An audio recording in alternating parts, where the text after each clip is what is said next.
Good morning to all. Welcome to TSN school. हम पढ़ रहे हैं कक्षा 10 हिंदी संचयन भाग 2 का पाठ्यक्रम। आज हम आपकी पाठ्य पुस्तक संचयन से पाठ 1 पढ़ेंगे।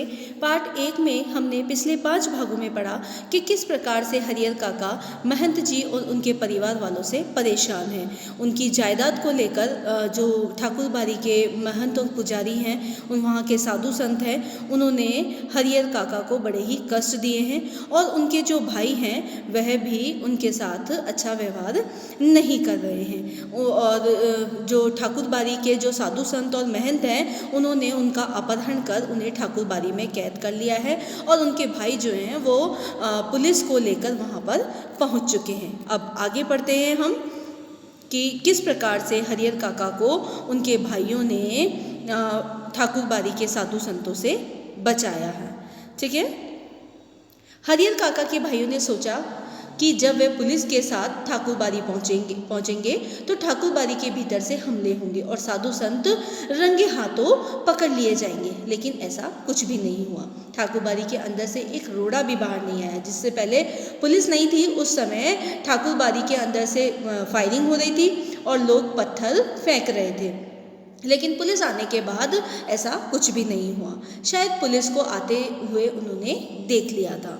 सुबह होने में अभी कुछ देर थी, इसलिए पुलिस इंचार्ज रह रहकर ठाकुर बाड़ी का फाटक खोलने और साधु संतों को आत्मसमर्पण करने के लिए आवाज़ लगा रहे थे। साथ ही पुलिस वर्ग की ओर से हवाई फायर भी किए जा रहे थे। लेकिन ठाकुर बाड़ी की ओर से कोई जवाब नहीं आ रहा था। कोई भी वहाँ से जवाब नहीं दे रहा था, क्योंकि उन्हें पता चल गया था कि यहाँ पर पुलिस आ चुकी है। सुबह तड़के एक वृद्ध साधु ने ठाकुर बाड़ी का फाटक खोल दिया। उस साधु की उम्र 80 वर्ष से अधिक की होगी। वह लाठी के सहारे कांपते हुए खड़ा था। पुलिस इंचार्ज ने उस वृद्ध साधु के पास पहुंच हरियर काका और ठाकुर बाड़ी के महंत, पुजारी व अन्य साधुओं के बारे में पूछा, लेकिन उसने कुछ भी बताने से इनकार कर दिया। पुलिस इंचार्ज ने कई बार उससे पूछा, डांट लगाई, धमकियां दी, लेकिन हर बार एक ही वाक्य कहता, मुझे कुछ मालूम नहीं। ऐसे वक्त पुलिस के लोग मारपीट का सहारा लेकर भी बात उगलवाते हैं। लेकिन उस साधु की यानी उसकी जो उम्र देखकर पुलिस इंचार्ज भी पीछे हट गए। महटिया जाना पड़ा, उनको पीछे हटना पड़ा। पुलिस इंचार्ज के नेतृत्व में पुलिस के जवान ठाकुर बाड़ी की तलाशी लेने लगे, लेकिन न तो ठाकुर बाड़ी के नीचे के कमरों में कोई पाया गया, न छत के कमरों में ही। पुलिस के जवानों ने खूब छानबीन की। उस वृद्ध साधु के अलावा कोई दूसरा ठाकुर बाड़ी में नहीं मिला। हरियर काका के भाई चिंता, परेशानी और दुखद आश्चर्य से घिर आए। ठाकुर बाड़ी के महंत और साधु संत हरियर काका को लेकर वहाँ कहाँ भाग गए? अब क्या होगा? काफ़ी पैसे खर्च कर पुलिस को लाए थे। पुलिस के साथ आने के बाद वह अंदर ही अंदर गर्व महसूस कर रहे थे। उन्हें लग रहा था कि अब भाई को वह आसानी से घर ले जाएंगे और साधु संत को जेल भिजवा देंगे। लेकिन दोनों में से एक भी नहीं हुआ। जो हरियर काका के भाई थे वह सोच रहे थे कि अब तो जो ठाकुर बाड़ी के साधु संत हैं उनको तो हम जेल भिजवा देंगे और हरियर काका को आसानी से अपने घर ले जा सकेंगे। ठाकुर बाड़ी के जो कमरे खुले थे उनकी तलाशी पहले ही ली गई थी। बाद में जिन कमरों की चिटकनियाँ बंद थी उन्हें भी खोलकर देखा गया था। एक कमरे के बाहर बड़ा सा ताला लटक रहा था। पुलिस और हरियर काका के भाई सब वहीं एकत्र हो गए। उस कमरे की कुंजी की मांग वृद्ध साधु से की गई तो उसने साफ कह दिया, मेरे पास नहीं। जब उससे पूछा गया इस कमरे में क्या है, तब उसने जवाब दिया, अनाज है। पुलिस इंचार्ज अभी सोच ही रहे थे कि इस कमरे का ताला तोड़कर देखा जाए या छोड़ दिया जाए कि अचानक उस कमरे के दरवाजे को भीतर से किसी ने धक्का देना शुरू किया। पुलिस के जवान सावधान हो गए। ताला तोड़कर कमरे का दरवाज़ा खोला गया। कमरे के भीतर हरियर काका जिस स्थिति में मिले उसे देखकर उनके भाइयों का खून खौल उठना मतलब बहुत ज़्यादा क्रोधित हो जाना, क्रोध में भड़क जाना। उस वक्त अगर महंत, पुजारी या अन्य नौजवान साधु उन्हें नजर आते तो वे उन्हें जीते जी नहीं छोड़ते। देखिए आप किस स्थिति में हरियर काका मिले हैं। उनके हाथ पांव बंधे हुए हैं और मुंह पर भी कपड़ा बंधा हुआ है। हरियर काका के हाथ और पांव तो बांध ही दिए गए थे, उनके मुंह में कपड़ा ठूंसकर बांध दिया गया था। हरियर काका जमीन पर लुढ़कते हुए दरवाजे तक आ गए थे और पैर से दरवाजे पर धक्का लगाया था। काका को बंधन मुक्त किया गया, मुंह से कपड़े निकाले गए। हरिहर काका ने ठाकुर बाड़ी के महंत पुजारी और साधुओं की काली करतूतों का पर्दाफाश करना शुरू किया कि वह साधु नहीं, हत्यारे, डाकू और कसाई हैं, कि उन्हें इस रूप में कमरे में बंद कर गुप्त दरवाजे से भाग गए कि उन्होंने कई कागज सादे और लिखे हुए कागजों पर जबरन उनके अंगूठे के निशान भी लिए हैं। ये सारी बातें हरिहर काका किसको बता रहे हैं? पुलिस को बता रहे हैं कि उनके साथ महंत पुजारी और उनके साधु संतों ने कैसा व्यवहार किया है। हरिहर काका ने देर तक अपने बयान दर्ज कराए। उनके शब्द शब्द में साधुओं के प्रति नफरत और घृणा व्यक्त हो रही थी। जीवन में कभी किसी के खिलाफ उन्होंने इतना नहीं कहा होगा जितना ठाकुर बाड़ी के महंत पुजारी और साधुओं के बारे में कहा, क्योंकि पहले वो महंत को बड़ा श्रद्धेय आदरणीय समझते थे, क्योंकि उन्हें लगता था कि महंत की वजह से ही उनके परिवार वाले उनकी देखरेख कर रहे हैं, उनका आदर कर रहे हैं। अब महंत को वह बड़े घृणित और पापी समझने लगे हैं। अब हरिहर काका पुनः अपने भाइयों के परिवार के साथ रहने लगे थे।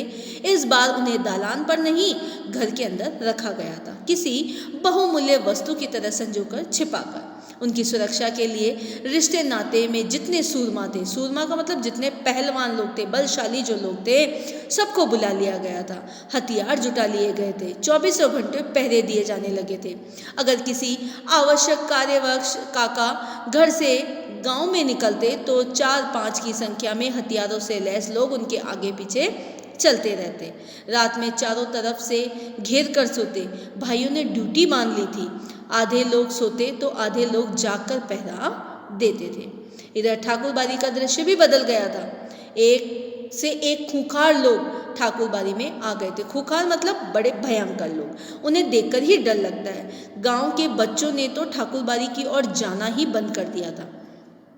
हरिहर काका को लेकर गांव प्रारंभ में ही 2 वर्गों में बंट गया था। इस नई घटना को लेकर दोनों तरफ से प्रतिक्रिया व्यक्त की जाने लगी थी। अब हरिहर काका को लग रहा था कि मतलब हरिहर काका की जो घटना है उसको देखकर लग रहा था कि गांव सचमुच ही 2 वर्गों में बंट चुका है। दोनों ही वर्ग अपनी अपनी प्रतिक्रियाएं, अपनी अपनी भावनाएं व्यक्त कर रहा है कि ठाकुर बाड़ी के लोग कैसे हैं और उनके परिवार के लोग कैसे हैं। और अब हरिहर काका एक सीधे साधे और भोले किसान की अपेक्षा चतुर और ज्ञानी हो चले थे।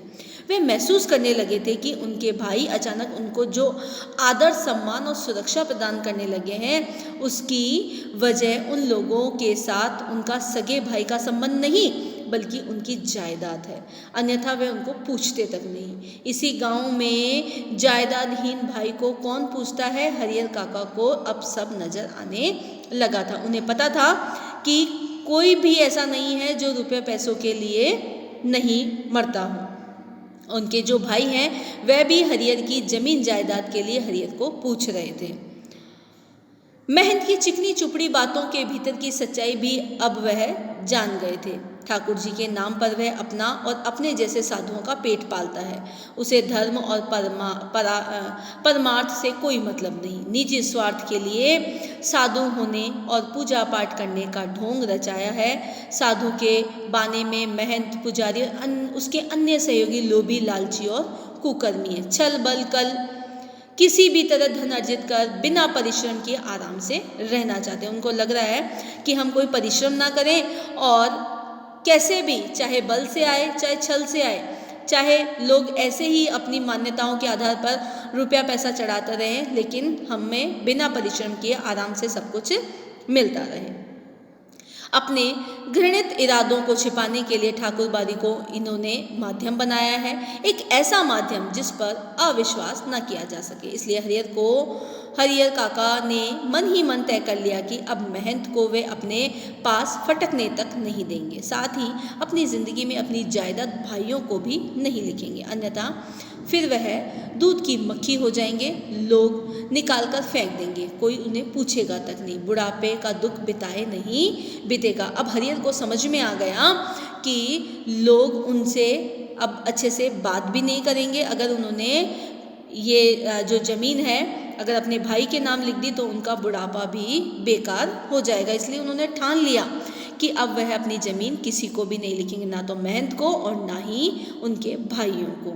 और क्योंकि अगर वह अपनी ज़मीन उनको लिख देते हैं तो जिस प्रकार से दूध से मक्खी को निकाला जाता है उसी प्रकार से वह उन्हें अपनी ज़िंदगी से निकाल कर बाहर फेंक देंगे। लेकिन हरियर काका सोच कुछ और रहे थे और वातावरण कुछ दूसरा ही तैयार हो रहा था। ठाकुर बाड़ी से जिस दिन उन्हें वापस लाया गया था उस दिन से उनके भाई रिश्ते नाते के लोग समझाने लगे थे कि विधिवत अपनी जायदाद वे अपने भतीजों के नाम लिख दें। वह जब तक ऐसा नहीं करेंगे तब तक महंत की गिद्ध दृष्टि उनके ऊपर लगी रहेगी। सिर पर मंडरा रहे तूफान से मुक्ति पाने के लिए उनके समक्ष अब यही एकमात्र रास्ता है। अब जो उनके भाई हैं, अब जो ये महंत ने इस तरह से उनके अंगूठे के निशान ले लिए तो उससे उनके भाई भी परेशान हो गए, इसलिए वह चाहते हैं कि हरियर काका जीते जी अपनी ज़मीन जो है वो अपने भतीजों के नाम कर दे। लेकिन हरियर ने पहले ही ठान लिया था कि वह अपनी ज़मीन किसी के भी नाम नहीं करेंगे, किसी को भी अपनी ज़मीन नहीं देंगे। धन्यवाद।